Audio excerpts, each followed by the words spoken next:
tumawag sa akin si Senator Amy Marcos.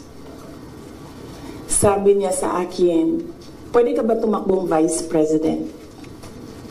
Sabi ko sa kanya, alam mo, hindi ko pa narinig ever na sinabi sa akin na tumakbo akong Vice President. Sabi ko, bakit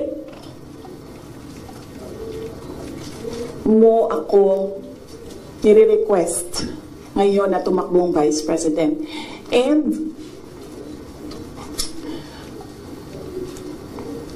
I'm happy that she was honest enough to say, kasi matatalo kami ni Lenny kung hindi mo dalahin ang Bisaya. It was very straightforward. Now, it was all about winning, sinabi niya sa akin. So sabi ko sa kanya,